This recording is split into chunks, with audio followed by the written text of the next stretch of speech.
से भयो तो कहा तुलसी, जो पे राजीव लोचन राम न जाने, वो राजीव लोचन राम न जाने।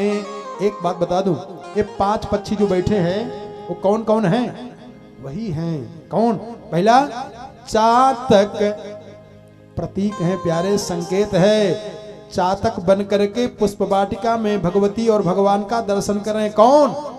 क्यों? क्योंकि उसमें निषेध है, पुरुष वर्ग नहीं जा सकता, इसलिए गोस्वामी जी वहां चातक बनकर के बैठे हुए हैं। कैसे? प्रमाण देख लो। एक भरोसो एक बल, एक आस विश्वास, एक राम घन श्याम हित, चातक तुलसीदास। अरे चातक कोकिल कीर चकोरा, इन दोनों का आगे बताऊंगा विस्तार से जब वो प्रसंग आएगा। लेकिन चकोर कौन बने बैठे हुए हैं? गोस्वामी जी कवितावली रामायण में बता रहे हैं कि चितवत मुनिगण चकोर। कौन चकोर बने हैं? कहा चितवत मुनिगण चकोर, बैठे निज ठौर ठौर, अक्षय अकलंक सरद चंद चंदिनी, उदित सदा बन आकाश मुदित बदत तुलसीदास, जय जय रघुनंदन जय जनक नंदिनी। इसको बताने के बाद अब कथा यहीं से प्रारंभ हो जाती है। कैसे? कह रहे हैं कि 88,000 महात्मा, सौनकादि 88,000 महात्मा सूत जी महाराज से प्रश्न कर रहे हैं। तो लगेगा कि महाराज ये तो भागवत जी में भी यही आया, रामायण में भी यही आ रहा है, सब में यही आ रहा है। लेकिन प्रश्न जरा देखो, यहां प्रश्न कर रहे हैं कौन? 88,000 महात्मा, माने भारतवर्ष की बुद्धि प्रश्न कर रही है क्या? मनः शुद्धिर विहीनानां निष्कृतिश्च कथम भवेत्, यथा तुष्यति देवेशो देव देवो जगत गुरु। बहुत एकाग्र हो जाएं। कह रहे हैं मनः शुद्धि विहीनानां, बिना मन के शुद्ध हुए किसी जीव का उद्धार नहीं हो सकता है।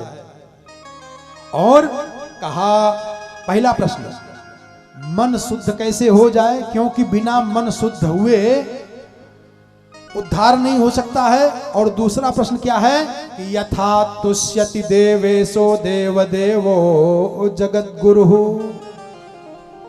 समस्त देवताओं के अधिपति जगत गुरु भगवान राम कैसे प्रसन्न हो जाते हैं? महाराज ये बता दीजिए।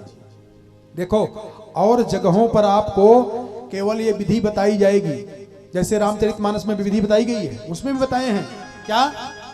निर्मल मन जन सो मोहि पावा, निर्मल मन जन सो मोहि पावा, मोहि कपट छल छिद्र न भावा, मोहि कपट छल छिद्र न भावा।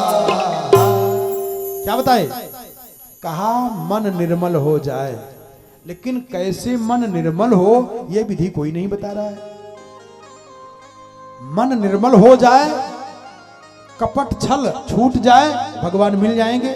हम तो जान गए, आप भी जान गए, लेकिन अब ये बताइए कि मन निर्मल बनेगा कैसे?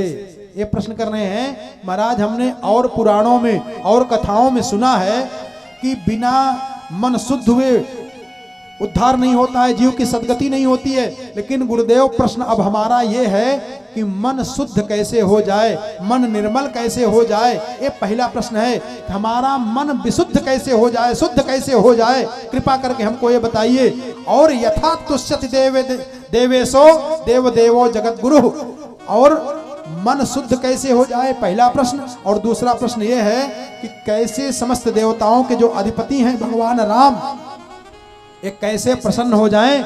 गुरुदेव हमको ये बता दीजिए। तो देखो, आप धनी हैं कोई बात नहीं, धनी है कि निर्धन है इससे मतलब नहीं है।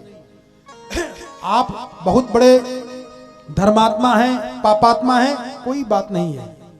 आप बहुत पूजा पाठ करते हैं कि नहीं करते हैं, कोई बात नहीं है। लेकिन प्यारे, एक काम करना है। आपका बहुत बढ़िया संस्कार है, आप स्नान करते हैं कि नहीं करते हैं, आप उच्च कुल में जन्म लिए हैं कि नहीं जन्म लिए हैं, इससे कोई मतलब नहीं है। मतलब किससे है? मतलब इससे है कि आपका मन शुद्ध है कि नहीं। उदाहरण बताए, बंदर सबसे ज्यादा बड़ा कामी बंदर माना जाता है। वो बंदर की दशा क्या है? तुलसीदास जी कहते हैं कि ऐसे बंदर भी की दशा क्या है? प्रभु तर उतर कपिडार पर। हे भगवान, सोचो, हम लोगों में भी ये भाव बना रहता है। अगर कोई बड़ा आदमी हो, जैसे हम बैठे हैं और हमसे उच्च आसन पर कोई बैठ जाए तो मन ही मन में बुरा लग जाएगा, बताओ इतने ऊपर बैठ गया है। लेकिन भगवान कैसे हैं? कहा प्रभु तर उतर कपिडार पर। हे भगवान, भगवान पेड़ के नीचे बैठे हैं और बन रहे पेड़ के ऊपर जाके बैठे हैं। भगवान को जरा सा बुरा नहीं लग रहा है, उनको पकड़ करके हृदय से लगा ले रहा है। कहा प्रभु तर उतर कपिडार प्रभु, अरे ते किए आप समान, तुलसी कहूं न राम से, साहिब सील निधान। ऐसा सीलवान दुनिया में कोई होगा? तो कहते हैं कि आपके पास धन है कि नहीं है, भगवान इसको नहीं देखते हैं। आप क्या करते हैं क्या नहीं करते हैं, भगवान उस पर ध्यान नहीं देते हैं। भागवत जी में किसी को लेकर के, किसी से मिलता जुलता एक मंत्र मिल गया, याद है बता दें। भागवत जी में आया है कि सकल भुवन मध्य निर्धनास्ते पिधन्या, निवसति हृदय साम श्री हरेर भक्ति रेका। आप धनी हैं कि नहीं, आप क्या करते हैं, इससे मतलब नहीं है। आपके हृदय में भगवान की भक्ति हो, बस काम बन जाएगा। तो कहते हैं कि मन शुद्ध कैसे हो जाए महाराज? प्रश्न ये है। भगवान कहते हैं कि ढक्कन मत लगाओ, निर्छल पोस्ट कार्ड बन जाओ, लिफाफा मत बनो। लिफाफा बनोगे भगवान से दूरी हो जाएगी, पोस्ट कार्ड बन जाओ, खुल जाओ। मन शुद्धिर्विहीना नाम, ये मन शुद्ध कैसे हो? जब इस प्रश्न को सुना, जरा देखें क्या बढ़िया लिखे हैं। कहते हैं इति संप्रश्न संभृष्टो विप्राणाम रोम हर्षणी। भगवान रोम हर्षणी लिखे हैं, रोम हर्षण के पुत्र को कह रहे हैं। रोम हर्षण का मतलब, रोम हर्षणी शब्द जो लिखे, सूत जी को सीधा सीधा सूत जी नहीं करें, क्या लिखे? रोम हर्षणी ही, रोम हर्षण के पुत्र प्रसन्न हो गए। कौन? रोम हर्षण के पुत्र हैं सूत जी महाराज। जब कोई भगवान के संबंध में प्रश्न करता था रोमहर्षण से, कहीं भगवान का नाम, भगवान का चरित्र श्रवण करते थे तो उनकी रोमावलियां पुलकित हो जाती थी, प्रसन्न हो जाते थे। रोमावलियां भी पुलकित हो जाए, इतने प्रसन्न हो जाया करते थे रोमहर्षण। उनके पुत्र हैं ये कौन? सूत जी महाराज। इसलिए लिखा कि जब इनके सामने ये प्रश्न हुआ कि महाराज मनः शुद्धिर्विहीना नाम, मनः शुद्ध कैसे हो, तो ये प्रसन्न हो गए और प्रसन्न होकर के कहा सुनिए, अब मैं आपको मन शुद्ध होने की दवा बता रहा हूं, मन शुद्ध होने की तरीका बता रहा हूं। कहा कैसे? कहा शृणस्व मृषयः सर्वे यदिष्टं वो वदाम्यहम्, गीतम सनत कुमाराय नारदेन महात्मना। मैं आपको वो कथा सुनाऊंगा जिससे आपका मन शुद्ध हो जाएगा और देव जो देवों को अधिपति हैं भगवान राम, वो प्रसन्न हो जाएंगे। वो एक ही बार में मैं आपको बता दूंगा। कहा कैसे महाराज?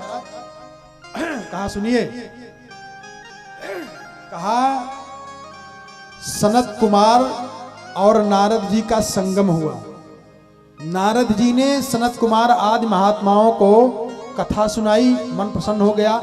तो 88,000 महात्माओं ने प्रश्न किया। और ये 88,000 महात्मा कौन है जानते हो? एक बड़ा रहस्य बता दूं, 88,000 महात्मा हैं। और ये 88,000 महात्मा कौन है? ये प्रश्न पूछ रहे हैं।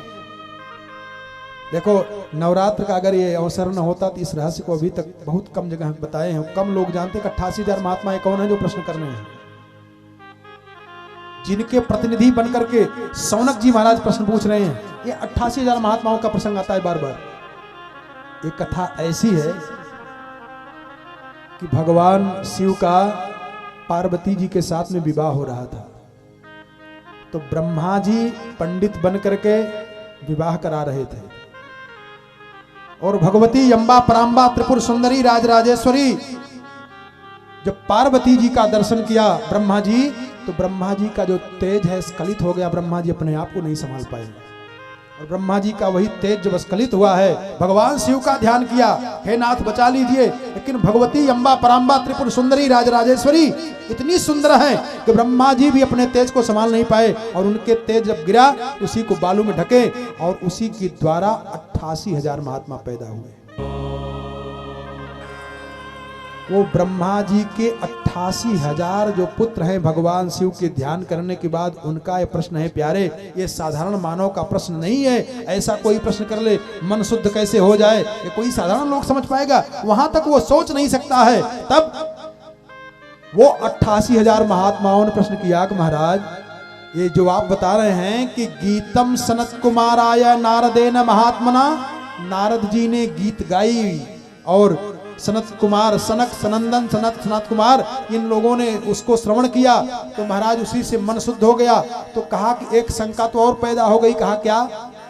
कहा कि ये सनक, सनंदन, सनातन, सनत कुमार, ये चारों बैरागी महात्मा हैं, इनका घर बार का खुद ही पता नहीं है, इनका न आश्रम है, न घर है, न परिवार है, न कोई पत्नी है, और नारदऊ बाबा वैसे हैं। इन दोनों लोगों की मुलाकात कहाँ हो गई महाराज? ये भी बिना अता पता के बेघर के घूमने वाले, और वो भी बिना अता पता के बेघर के घूमने वाले, इन दोनों का संगम कैसे हो गया? गुरुदेव ये कृपा करके हमको बताइए। और दूसरा कारण, जब पूछा कि मन शुद्ध कैसे होगा, तो सूत जी ने ये नहीं कहा कि मैं अपनी तरफ से अपना अनुभव बता रहा हूं ना, मन गढ़ंत नहीं बोल रहा हूं। आजकल लोग जानते हो मन गढ़ंत बोलते हैं, अपने मन का ना, और उसको लोग सफल मानते हैं कि मेरी रचना है। सोचो, एक तो पागलपन करते हैं और पागलपन पे मुहर भी मार देते हैं लंबा कि मेरी रचना, इसको आज तक किसी ने कहा नहीं है। सब निरर्थक बातें, निराधार की बातें हैं। किसी न किसी से मूल से जुड़ के रहना चाहिए, शास्त्र से, वेद से, पुराण से प्रमाणित बोलना चाहिए ना, तब वो प्रमाणित मानी जाएगी, अपने मन माना। इसलिए सूत जी ने कहा कि स्वमृषयः सर्वे, हे 88,000 महात्माओं सुनिए, यदिष्टम वो वदाम्यहम, जो मैं आपको बताने चल रहा हूं ये कोई काल्पनिक कहानी नहीं बता रहा हूं, मनगढ़ंत बातें नहीं बता रहा हूं। कहा फिर, कहा गीतम सनत कुमाराय नारदेन महात्मना, नारद जी ने सुनाया, सनक, सनंदन, सनातन, सनत कुमार ने सुना, उसी को मैं आपको सुना रहा हूं। तो कहा महाराज अब तो एक शंका हमको और बढ़ गई। कहा क्या? कहा शंका ये बढ़ गई कि कहाँ इन दोनों का सम्मिलन हुआ, हमको ये बता दीजिए। तो कहते हैं कि सुनिए, ये कथा कब हुई? कहा कनकाचल में, जहां से गंगा जी निकलती हैं, वहीं पर सनक, सनंदन, सनातन, सनत कुमार गए थे, और उसी स्थान पर ये भी गए थे। कौन? नारद बाबा। और जब नारद बाबा से सनक, सनंदन, सनातन, सनत कुमार मिले, तो जब कोई प्रपंची मिलता है ना, तो प्रपंच की बात शुरू करता है। गृहस्थी मिलेगा तो गृहस्थ की बात शुरू करेगा। कहा भैया गेहूं कटा उटा कि नहीं? और इस समय पे प्रपंचियों से मिलिए, आपका क्या हाल है? हमारा तो फलाना क्षेत्र बढ़िया बन गया, उधर वाला बिगड़ रहा है, थोड़ा इतना गड़बड़ा रहा है। अच्छा, संत मिलता है, भगवत भक्त मिलता है, तो क्या बात करेगा? वो भगवत संबंधी ही बात करेगा। सनक, सनंदन, सनातन, सनत कुमार जब मिले, नारद जी ने बीणा पर भगवान के नाम का तान छेड़ा। ये भगवान की कथा के रस के परिवेशक हैं, परोसक हैं, परोसते हैं ना, जो परोसते रहते हैं। इन्होंने प्रश्न किया है कि महाराज ये दोनों परिवेशक हैं,